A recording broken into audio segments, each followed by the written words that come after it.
This is Real Estate Guide to Success video series. I'm Vance Poindexter. Once again, I'm here with Ronnie Adams. Hey, I'm here one more time. Okay, today we're going to talk about the lease to buy option. This is where you have somebody who's renting from you sign a contract to say eventually, over a period of time, they're going to be able to buy the property from you to take it off your hands. Yes. Why would somebody do that? What's the benefit from your perspective and the benefit from the renter's perspective as well? Okay. The renter would be looking at it like, okay, I'm not qualifying right now for whatever the reason may be. Maybe my credit's not good enough. Maybe I don't have enough for the down payment. Most of the times it's the down payment. They don't have the money. Right. So if I do a lease option to buy, then I say to you, okay, I'm going to rent this house for a year or 2 years, whatever the time period we agree on. And at the end of that time period, I'm going to purchase the house. Okay. Now, once I entered into this type of contract with somebody, if they hold up to their end of the bargain, I have to sell it. Okay. So I'm not, so it locks in with the tenant where they're like, okay, I'm not just renting this property. I know that I'm going to buy it, and the landlord has to sell it to me at that point.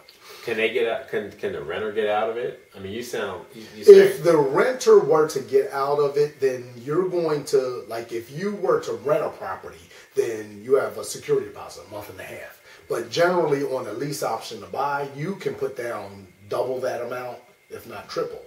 You would come up with whatever you and the landlord came up with, that number that he's comfortable with. Okay. So if you get out of it for whatever reason, outside of that you can't qualify, then you would lose that upfront money. You would lose it, okay. Yeah, you would lose upfront money. Right. And on the side of the landlord, what he's looking at is, for whatever reason, I don't want to rent this house. Okay, so this is where we're having a little argument. Yeah, we were off camera. Off camera. So, I'm a beginning investor. Yes. I'm making $1,000 a month or whatever, renting a property.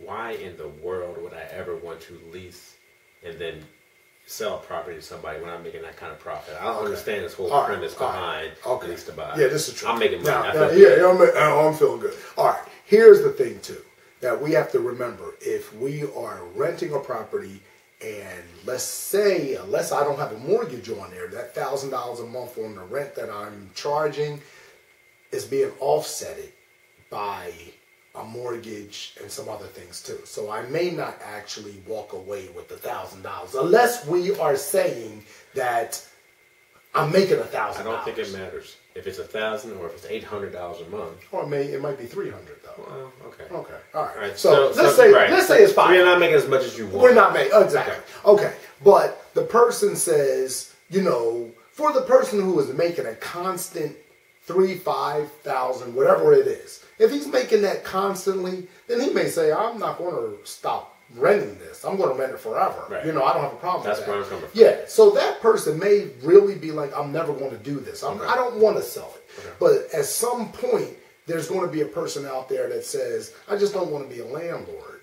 And I had bought a property, or let's say he bought a property or she bought a property thinking that they wanted to be a landlord, but then said, I don't want to do it. Or the situation has changed. Exactly. You're not making as much, or it's in a bad area, and you don't want to deal with having to go off there. Or they figure that, I just don't want, much like, and we talked off camera about a particular property that I had that I actually made money on, but I just hated the area. Yeah. And every time that I went to that house, it just turned my stomach. Yeah. But it was one of these properties that I bought in the beginning. I was gung-ho, and after I had bought some other properties, I was like, I don't know about that one. I don't like that one. So, but that one there, if I could have got somebody to do to buy it, which I ended up selling it to a friend of ours, Yes, I did. Yes. Yes, I did. So anyway, but I was able to get out of it. But if I was able to do a lease option,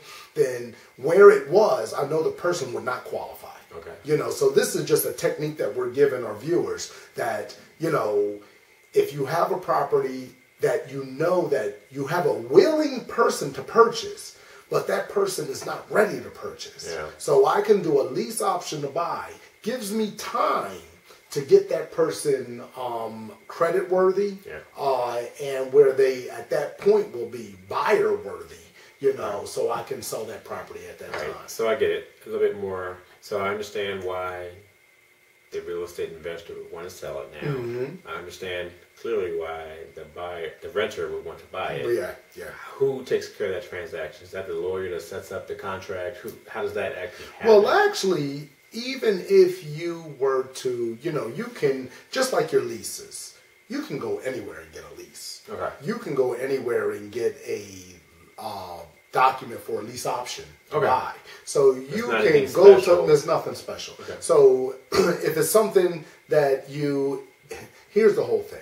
If you have somebody who you're like, okay, this person may be a problem, you know, I can just tell by talking to them. Sure. You know, so I'm going to go to a lawyer to make it more official with that person, you know, to make sure that they don't, because I already know that they probably won't go through with it, and I'm going to keep their money, you know. So you can do that if need be, but really lease options, you can go to Staples and get them. You know? So to recap for everybody, the lease option allows the real estate investor to get out of a property for whatever reason.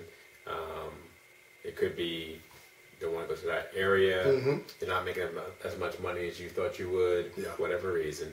It allows the renter to actually purchase the home and, you know, over a period of time qualify and be able to buy the home. So both sides end up equitable in the end. It just spans out sometimes, gives you some extra time for the buyer and the seller. You know, really not the buyer, the seller, the buyer, you know. So it just gives them some extra time to get that person ready to go. All right.